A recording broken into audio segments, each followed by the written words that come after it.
You suggested Martha, Yeah. and I said yes, but I think we have different experiences of Martha and different reasons as well. So for working with Martha. So why do you want to work with Martha?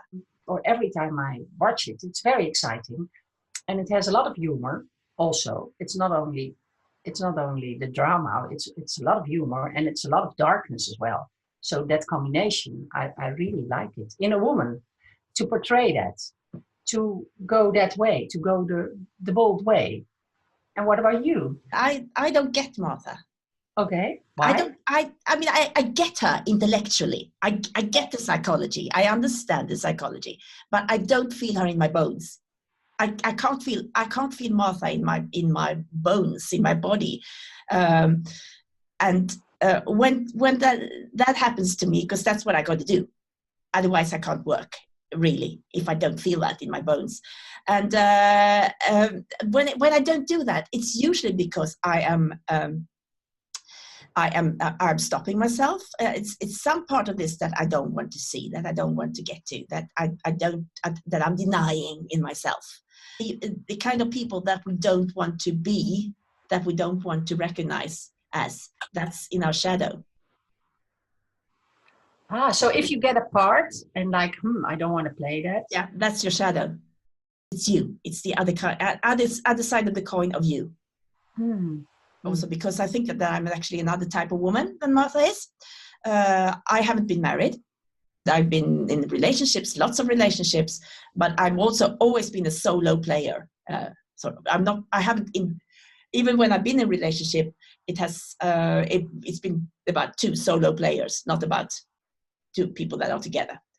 So okay. I think that's part of it too. Because I can imagine that if you haven't been there, because I am there at that point. Yeah. I am 59 and I have his marriage for almost 30 years. And for me, I have children and they're not in the house anymore. So it is the second part of our lives, or the third part, or whatever. But it's lurking around the corner. That it's over in 30 years or 20 or 10 years. But how are you going to do this? How are you going to do the rest of your life together? It's also about change. There's a change. Oh, well, there's got to be change always. And that's what I believe in what we do. But I don't want to talk about characters because I hate that. But expression. But there were a person that I'm going to portray. There is, even if this person has lived with someone for 30, 40, 50 years and I haven't, I still think that when I come down to the deepest drive, I do connect. I connect. Yes. Yeah. So I got to find that. And that's what I want to find, because even though I haven't lived with a man or woman or whatever for 30 years, I've lived with other people for a long time. I lived with myself. Yeah. And of course, you don't have to relate to that when you play a part or person. You're not like, oh, my life has to be the same. No. But still, it intrigues me. So this is my because it's also because it intrigues me, especially a lot about empowerment and victimhood. Because personally, I see a lot of victimhood in Martha. Let's talk about a few facts. It's set in 1960s, so it's before the 1968 when the whole freedom generation when that happened. So it's before that time. Yes, I remember the change, because I remember from the photographs of my family how everything was like in order when we were in the 60s. My mother was always she had those clothes very refined and we all looked very neat, in very neat clothes. And then when the end of the 60s, the 70s came, it was totally different. My father had these dark Paul Newman glasses, and he had his hair was like this, and my mother, her hair was completely wild. I remember when I was 8, it was a big mess. It was just my father was gone all the time, and he was out with women and drinking, and my mother had relationships with other men. Wow. It was like, this is freedom. After the World War, everything was there for them. There were new technologies, and they had the car, and they had a new house, and they built a new house, and they put all the wonderful new furniture in. It was a big structure, yeah. Yes, so it's about structuring everything. So if you're living in that world where everything is structured, yeah, how would that be for you? Okay, very boring. yeah, exactly. Yeah, that's boring. And on the other hand, it's safe. It's nice to have a safe place. Yeah. I always want to change everything. Yeah. So my husband gets really mad at that. I want to change the furniture. I want to change the place where we are eating. I want to change the time we are eating. I don't want to have it the same. No. This is one of the 6 drives, the variety drive. The certainty, the variety, the significance, love. Those are the 4 sort of main that everyone needs. And when we got those 4, we also have contribution and growth. When we got the 4, so if we got safety, we really have so much safety. That's why we need variety. That's why that's why because we have so much safety. It's sort of up to here with us. Yeah. We've got to have it. It's part of the human nature to have variety in life. Otherwise, we die. Yeah. Yes. So I think this is part of it as well, that you're looking for. You're looking for variety in life. The space is, of course, the university, and the university is like a little bubble. Yeah. It's like everyone knows everyone, and everything is again done in an orderly way, and everyone who's there is very intelligent. Yeah, intellectual. It's also a very masculine world at that time. Oh my God. That's what I'm talking about. I would be all over the place. No, I would be like, I would be having competition all day. Yeah. Competition all day. It was very energizing. Yes. It would be fun. I think I would have fun because I can make a lot of jokes, and I can make very bold jokes as well, and I can get really energy and lots of energy out of it. You can have a flirt, and you get this and that.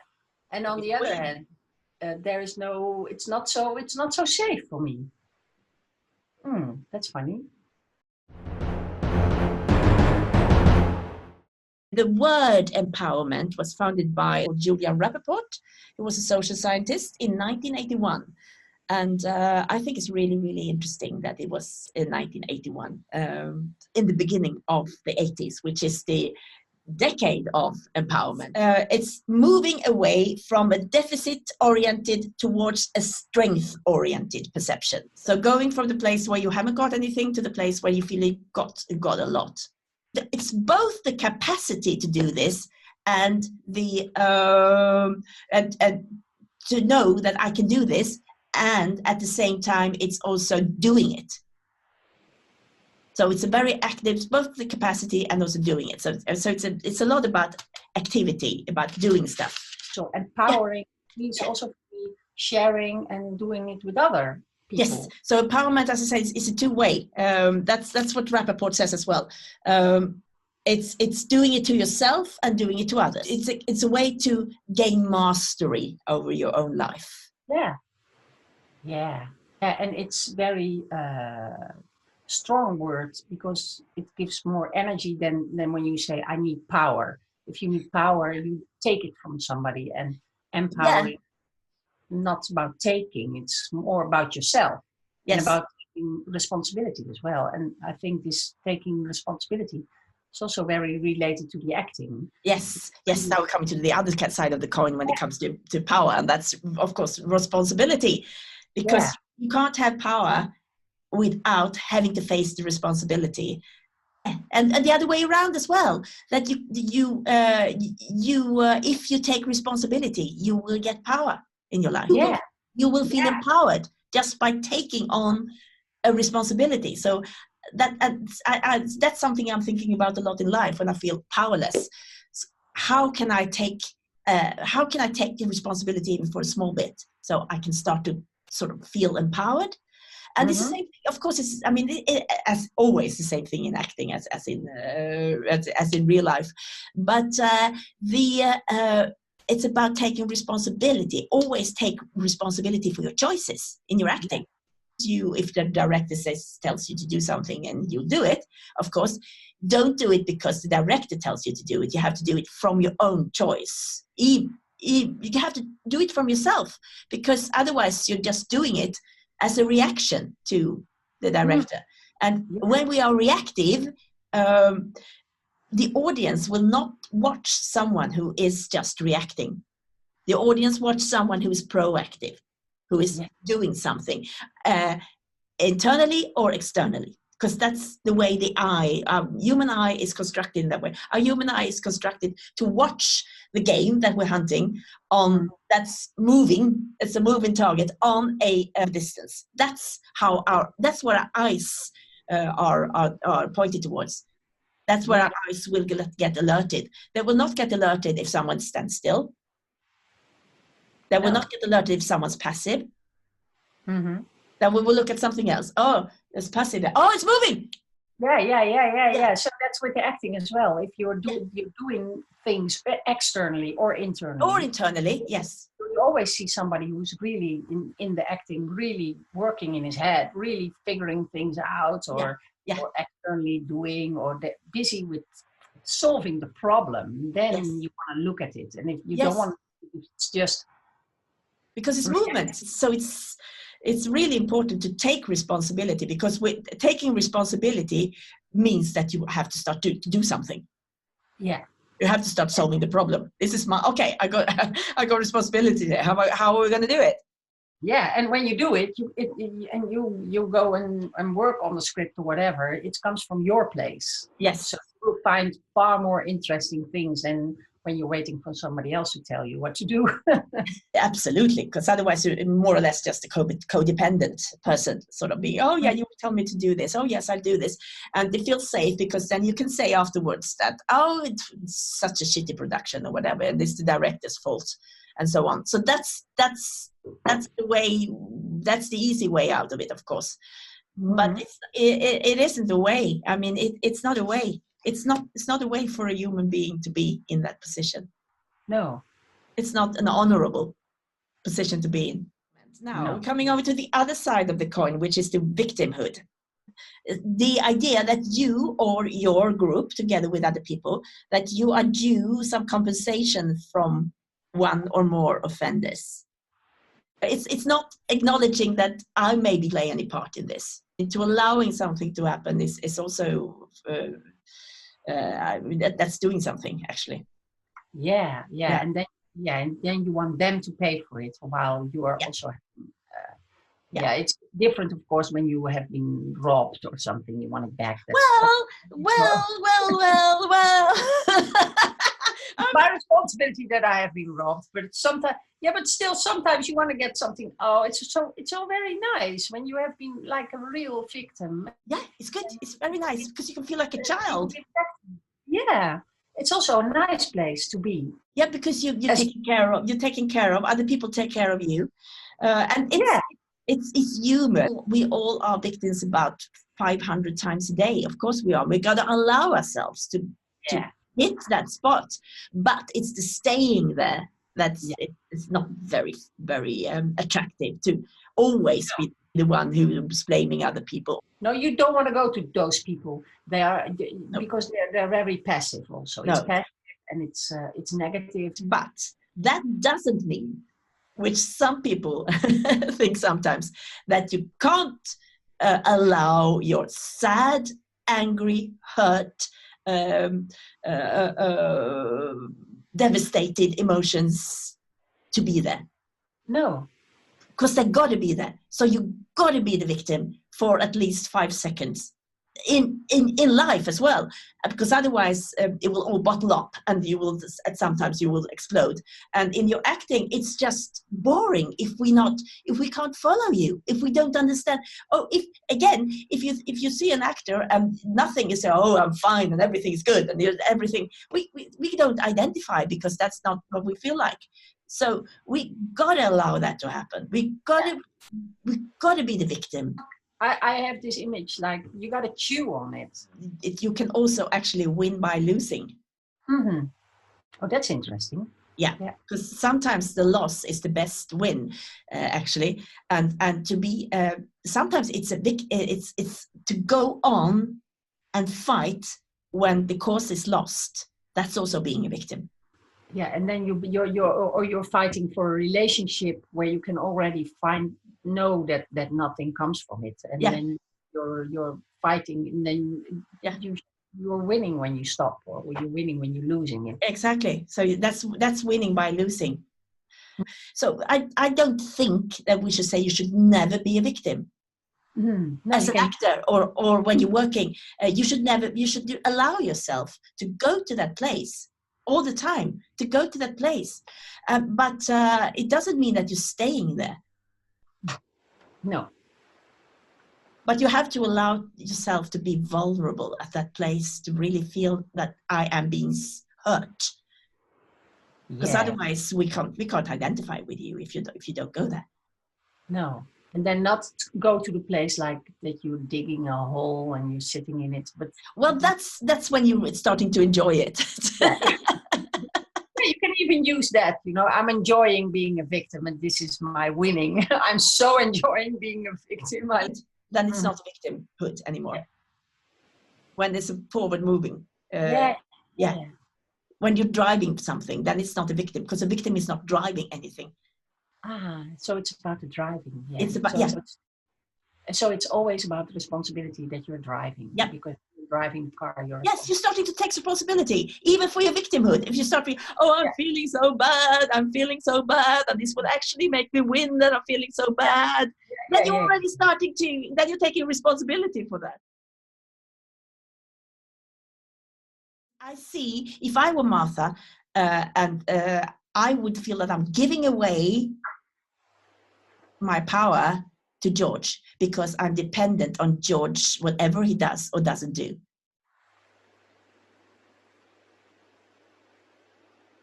That's what I'm feeling. So her dependentness is because she throws something out to him. Yeah. She always wants his reaction. She's blaming him. So what does it do? If talking about me as Martha, because I don't believe in any kind of neutral she, so I have to go back to me, Martha, and me being Martha. If I would be that dependent on I would feel like a victim. If I would be that dependent on him for my own welfare, for my own happiness. So that's not such a nice place too. No. And it's not such a nice place to look at people who do that. No. So it comes from you don't want to look at that. No. So that's my problem with Martha. That would have been mean. It's more like my boldness and I do something to get a reaction. It's like a laboratory. I accuse you, I fight you, I shout things at you, so that you shout back. And when you shout back, the energy comes in again in the marriage or whatever. So this really, so that's why it's such a condensed play, of course. But in life, it can be the same. If you have this thing going in when the marriage is getting boring or whatever, you can have this big fight, and there's energy, it's vibrating again. And so I did it. I say things that he doesn't say, and I say them out loud, and I say them out with like it's not so much as accusing, it's more like I want a reaction back. I want something to happen here. We're going down the drain or whatever, or something has to be said. And most of the time he doesn't do that. I'm the one who's yeah, putting on, yeah, but putting on the engine. yes, I get that. But keep on doing that. I would have stopped ages ago. So I don't have enough. It's not enough. It's never enough. Why isn't it ever never enough? So then we come back to you. So then we come back to you and to this hole. And that's inside of Martha. That's inside of you, Martha. This can't be filled. Yeah, no. because it seems like you can't get it from yourself. No. It has to be filled by somebody else. It has to be filled by somebody else. That's why.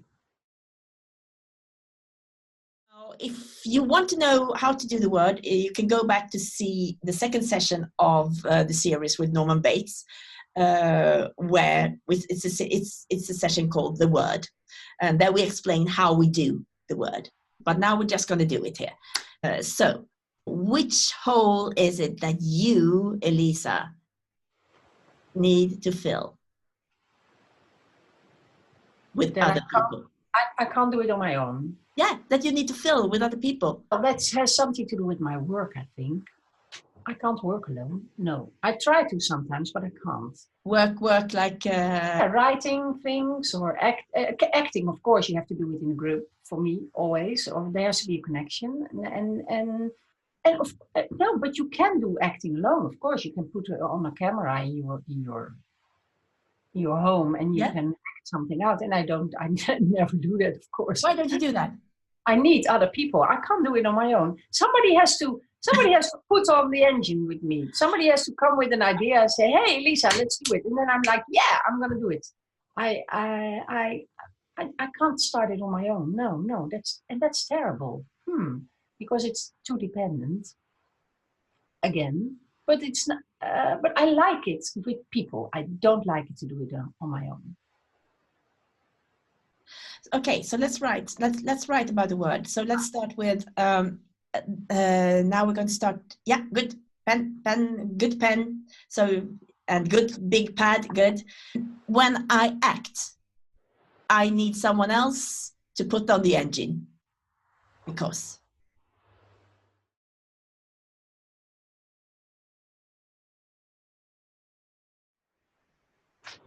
Okay. So what did you find? I want to have my family and my father back. The father, family and father. It is, it's very, I had my father, I have this image of this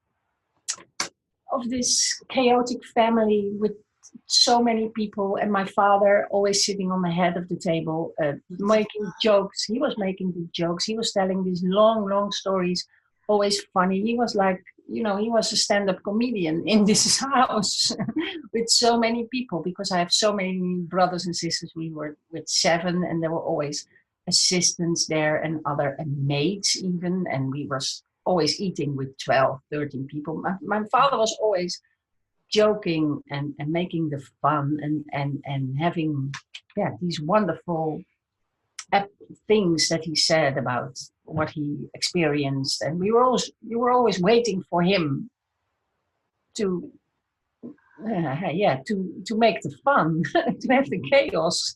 It was always very chaotic. It was always unexpected, and it was like rebellious as well. He was very rebellious, and so that was variety. Was yeah. So I want that back. When he came home, it was like. So I want that back. That's. So you want your father back is the sentence. So what's the word then? The word. I want my father back. So I'm interested in this what your father brings to it, because I'm also thinking that because Martha is the family, absolutely. Your family. You want your family. Yeah. You also want George to be like your father, of course. Oh yeah, yes, of course. Yeah. And then the whole family can come back. Yes. Because my father couldn't exist also, of course, not with with nobody around him. He had to have all those people around him. Yeah, it's your childhood family with your father. This is what you want to make of George. You want to make him into your father.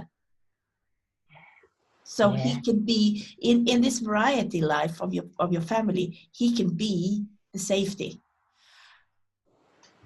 because then you can grow up. Okay. Then you can leave your father.